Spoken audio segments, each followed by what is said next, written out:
नमस्कार दोस्तों, editorial classes में आपका स्वागत है। आज की इस वीडियो में हम लोग बात करेंगे बिहार विधानसभा चुनाव का परिणाम क्या रहा और उससे संबंधित जितने सारे फैक्ट्स जो एग्जाम में पूछे जा सकते हैं उसके बारे में हम लोग बात करेंगे। और जानते हैं कि Bihar editorial current affairs magazine market में आ चुका है और यह जनवरी 2025 से लेकर आपको जून 2026 तक पूरे एक साल का करंट अफेयर्स इसमें दिया गया है। वन लाइनर फॉर्मेट के साथ साथ इसमें आपको एमसीक्यू के फॉर्मेट में आपको टोटल 11 प्रैक्टिस सेट भी दिया गया है। साथ साथ बिहार आर्थिक सर्वेक्षण 2025-26 और बिहार बजट 2026-27 से भी इंपॉर्टेंट क्वेश्चन के साथ साथ इसमें इसका संबंधित फैक्ट्स भी दिया गया है। तो यहाँ बुक आपको मार्केट में अवेलेबल हो चुका है और बिहार से संबंधित जितने सारे एग्जाम हो गए, जैसे बीपीएससी हो गया, बिहार दरोगा, एएसओ, बीएसओ, बिहार टीचर्स या फिर बिहार एसएससी से संबंधित एग्जाम हो, उसके लिए आपके लिए इंपॉर्टेंट रहेगा। तो चलिए शुरुआत करते हैं। बिहार विधानसभा चुनाव 2025 की बात करें तो चुनाव कार्यक्रम और मुख्य तिथियां इससे संबंधित क्या रहे, तो कई बार ऐसे मुख्य तिथि यानी कब इसका चुनाव प्रचार स्टार्ट हुआ, कब से इसका मतलब इलेक्शन कमीशन के द्वारा इसको जारी किया गया, तो सब बहुत सारे एग्जाम में ऐसे क्वेश्चन पूछा गया है। तो बिहार विधानसभा चुनाव 2025 कितने चरण में इसका आयोजन हुआ, तो कई बार ऐसे ही पूछ देता है कितने चरण में, तो इसका चरण 2 रहा और उसमें 2 चरण में इसका आयोजन किया गया बिहार विधानसभा चुनाव। और पहले चरण का मतदान 6 नवंबर को और दूसरे चरण का मतदान आपको 11 नवंबर को किया गया था 2025 में। वहीं चुनाव का परिणाम कब आया, तो 14 नवंबर को 2025 को इसका परिणाम घोषित किया गया। इस बिहार विधानसभा चुनाव के पहले चरण में 121 और दूसरे चरण में 122 सीटों पे मतदान हुआ। और जानते हैं कि टोटल बिहार विधानसभा सीटों की संख्या 243 है, यानी टोटल इसमें जोड़ दिया जाए तो 243 क्या है, तो विधानसभा की सीटों की संख्या है। वहीं आपको पूछ दे कि लोकसभा सीटों की संख्या बिहार का कितना है, तो इसमें 40 है। कितना, तो 40 टोटल सीट है। इसमें 6 कैसे है, 6 है जो आरक्षित सीट है, 6 क्या है, आरक्षित सीट है। और 6 आरक्षित किसके लिए, तो एससी के लिए है, कि एसटी के लिए 0 सीट आरक्षित है, एसटी के लिए 0 है। जिसमें आपको क्या क्या इसमें आ जाएंगे, तो आपको क्या, जैसे कि क्या है, तो हाजीपुर जैसे जिला है, हाजीपुर, गोपालगंज आपको जिला ऐसे मिल जाएंगे जो इसका एससी के लिए आरक्षित किए गए हैं। ठीक है, तो इस तरह से याद रखना है। जबकि बिहार विधान परिषद में बात करें सीटों की संख्या कितनी है, तो आपको 75 हो जाएंगे। क्या, बिहार विधान परिषद की बात करें तो टोटल इसमें बिहार विधान परिषद में सीटों की संख्या कितनी है, विधान परिषद में बात करें तो इसमें सीटों की संख्या क्या है, तो इसमें 75 है। और आपको बता दें कि बिहार विधानसभा में जो टोटल सीटों की संख्या 243 है, इसमें आपको एससी के लिए सीटों की संख्या 2 इसमें रिजर्व किया गया है। क्या, एससी के लिए 2 ऐसे एससी के लिए टोटल 38 सीट इसमें क्या है, 80 के लिए 38 सीट रिजर्व है, जबकि एसटी के लिए 2 सीट रिजर्व है, 2 सीट। और कौन कौन, तो मनिहारी और कटोरिया, मनिहारी और कटोरिया 2 ऐसे आरक्षित सीट है। कौन, मनिहारी और कटोरिया, मनिहारी और कटोरिया, ये भी आपको याद रखना है, कटोरिया। तो कटोरिया कहाँ पे है, तो बांका जिला में है, कटोरिया बांका जिला में है। यहीं पे आपको मंदार हिल्स भी देखने को मिलता है। मनिहारी कहाँ पे है, तो कटिहार में, मनिहारी आपका कटिहार का है, कटिहार में विधानसभा है जो एसटी के लिए डेडिकेटेड रिजर्व सीट है। तो ये सब आपको ध्यान रखते हुए चलना है। और बात करें कि सीटों और मतदाताओं के महत्वपूर्ण आंकड़े, तो कुल सीटें रही कितनी, तो 243 और एससी आरक्षित सीटें 38 रही और एसटी आरक्षित सीटें हमने बता दिया कि 2 कौन कौन से हैं, तो मनिहारी और कटोरिया है। जो मनिहारी कहाँ, तो बांका जिला में, और कटोरिया आपका मनिहारी कहाँ, कटिहार जिले में। यहाँ हमने बताया कि मनिहारी कहाँ, कटिहार में, और कटोरिया आपका बांका जिला में। ठीक है, तो 2 आरक्षित सीट एसटी के लिए है। जानते हैं एसटी का पॉपुलेशन बिहार में कम है। कारण यह है कि बिहार से झारखंड का बंटवारा हुआ 15 नवंबर 2000 को और एक अलग राज्य के रूप में झारखंड बनता है, जिस कारण से जो एसटी पॉपुलेशन मोस्टली कहाँ पे ट्रांसफर हो जाती है, तो आपको ये झारखंड के क्षेत्र में।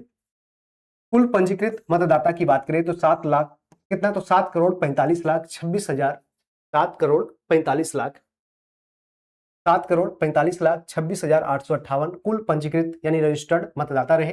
पुरुष मतदाता इसमें क्या रही, तो इसमें 3.94 करोड़ और महिला मतदाता 3.51 करोड़। यानी देख सकते हैं कि महिला और पुरुष मतदाता की संख्या टोटल यदि मिला दिया जाए तो रजिस्टर्ड वोटर्स क्या रहे, तो 7,45,26,858। वहीं 3,94,00,000 की बात करें पुरुष मतदाता रहे, महिला मतदाता 3,51,00,000। वहीं फर्स्ट टाइम जो पहली बार वोटर, जानते हैं कि 18 वर्ष या 18 वर्ष से अधिक जैसे ही उम्र आपका ऊपर होता है तो उसके बाद आप है जो वोट देने के लिए एलिजिबल हो जाते हैं। जो आर्टिकल 326 में आपको वोट देने का अधिकार एक विधिक अधिकार या लीगल राइट्स के रूप में आपको मिल जाता है, जिस कारण से आप वोट दे सकते हैं यदि आपका 18 वर्ष या 18 वर्ष से अधिक उम्र हो जाता है। और जानते हैं कि इसके पहले उम्र जो डिसाइडेड था 21 वर्ष था, लेकिन 21 वर्ष से उम्र को घटाकर किया गया 18 वर्ष किया गया। और 18 वर्ष किसके माध्यम से, 61वें संविधान संशोधन अधिनियम 1988 के माध्यम से किया गया। ठीक है, तो ये अभी आपको याद रखना, जो अभी वर्तमान में कितना है 18 वर्ष या 18 वर्ष से अधिक है। तो ये फर्स्ट टाइम वोटर की बात करें लगभग 14 लाख के आसपास इसमें रहे। ऐतिहासिक मतदान प्रतिशत इस बार देखा गया तो 1951 के बाद सर्वाधिक अभी तक वोटिंग परसेंटेज क्या रही, तो सर्वाधिक रही। बिहार विधानसभा चुनाव कुल 66.91% के ऐतिहासिक उच्चतम मतदान के साथ संपन्न हुआ। तो आपसे परसेंटेज डायरेक्टली पूछ सकता है कितना परसेंट रहा, तो 66.91% कितना वोटर टर्नआउट परसेंटेज रहा बिहार विधानसभा चुनाव में, टोटल 66.9%, यानी 66.91%। पहले चरण में 65.08% व दूसरे चरण में 68.76%, यानी दूसरे चरण में बढ़ोतरी देखने को मिला, कुछ परसेंट ज्यादा। यह 1951 के बाद से राज्य में दर्ज किया गया सर्वाधिक मतदान प्रतिशत रहा, यानी सबसे ज्यादा अधिक वोटिंग देखने को मिली बिहार विधानसभा चुनाव 2025 में। और इसमें आपने देखा कि खासकर महिलाओं का बढ़ चढ़ के हिस्सा लेना इस चुनाव में ये भी दिखाता है कि सबसे महिला वोटर परसेंटेज को बदलने में भी आगे बढ़ी, जिस कारण से आपने देखा कि महिलाओं के लिए, खासकर वैसे महिला जो जीविका से जुड़ी हुई थी, उसके लिए 10,000 रुपए है जो दिए भी गए थे। पुरुष मतदाताओं में मतदान 62.8% तथा महिला मतदाता देख सकते हैं बढ़कर कितना हुआ, तो पुरुष से ज्यादा 71.6% रही। क्या 71.6% महिलाओं का वोटर परसेंटेज रहा। चुनाव से जुड़े कुछ अन्य महत्वपूर्ण तथ्य क्या रही, तो मोहनिया से राजद के उम्मीदवार श्वेता सुमन और सुगौली से वीआईपी के उम्मीदवार शशि भूषण सिंह का नामांकन रद्द होने के कारण 2 सीटों पर महागठबंधन चुनाव ही नहीं लड़ पाया। सबसे अधिक वोटों से जीतने वाले उम्मीदवार जेडीयू के कलाधार प्रसाद मंडल बने, जो पूर्णिया के रुपौली सीट से 73,572 वोट से इन्होंने जीत हासिल किया। तो कहां से, तो जेडीयू के कलाधार प्रसाद मंडल जो पूर्णिया के रुपौली सीट से।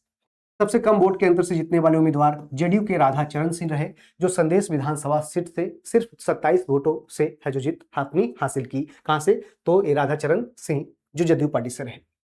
चुनाव परिणाम क्या रहा, तो पार्टीवार सीटों का विवरण, कौन से पार्टी 243 विधानसभा सीटों की जो बंटवारा था उसमें देखा जाए तो सबसे ज्यादा सीट की संख्या किसने जीती, तो बीजेपी यानी भारतीय जनता पार्टी 89 सीट्स यानी कि 89 सीटों पे विजय हासिल किया। वहीं राष्ट्रीय जनता दल आरजेडी की बात करें तो इसमें 25 सीट रही। वहीं सेकंड मोस्ट कौन रहा, तो जनता दल यूनाइटेड रही, और जनता दल यूनाइटेड के द्वारा 85 सीट्स यानी कि 85 सीट्स है जो जितने में ये कामयाब रही। और इसी के बाद आपने देखा कि बीजेपी और जेडीयू दोनों एनडीए अलायंस बनाकर इस तरह से क्या, इसके साथ साथ और भी घटक इसमें रहे, जिसमें आपको राष्ट्रीय लोक मोर्चा रहे जिसके द्वारा 4 सीटें जीती गई, और इसमें लोजपा रामविलास की पार्टी ने भी 19 सीट इस पे जीत हासिल की। साथ साथ इसमें और भी कुछ अन्य पार्टी रही इसमें जुड़ी, साथ साथ इसमें आपने देखा कि क्या रही, तो इसमें हिंदुस्तान अवाम मोर्चा, इसके द्वारा भी 5 सीट जीती गई। और इसके द्वारा इससे मिला करके क्या, तो एनडीए के घटकों के द्वारा बिहार विधानसभा चुनाव में क्या, तो सरकार बनाने में सफल रही।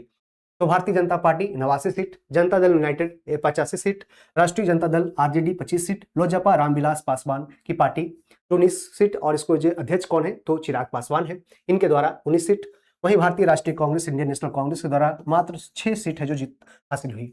एआईएमआईएम पार्टी की 5 सीट, वहीं हिंदुस्तान अवाम मोर्चा 5 सीट, राष्ट्रीय लोक मोर्चा आरएलएम की पार्टी ने 4 सीट जीत हासिल की, बहुजन समाजवादी पार्टी बीएसपी की बात करें 1 सीट, और अन्य जो उम्मीदवार रहे जो 4 सीट, जो कुछ ऐसे रहे जो निर्दलीय भी चुनाव जीते हैं। तो इस तरह से देखा आपने कि 243 सीटों में कौन कौन सी पार्टी ने कौन कौन सी कितनी कितनी सीट जीती है, तो इस तरह से परिणाम रहा। उसके बाद नीतीश कुमार मुख्यमंत्री बनते हैं, और जानते हैं कि उनका लंदन बुक ऑफ रिकॉर्ड्स में उनका नाम भी दर्ज होता है कि इन्होंने सबसे अधिक समय तक मुख्यमंत्री के पद को उन्होंने संभाला। ठीक है, और सबसे अधिक समय तक लगभग 20 वर्ष तक उन्होंने क्या रहा, तो ऑलमोस्ट क्या रहे, मुख्यमंत्री के रूप में रहे।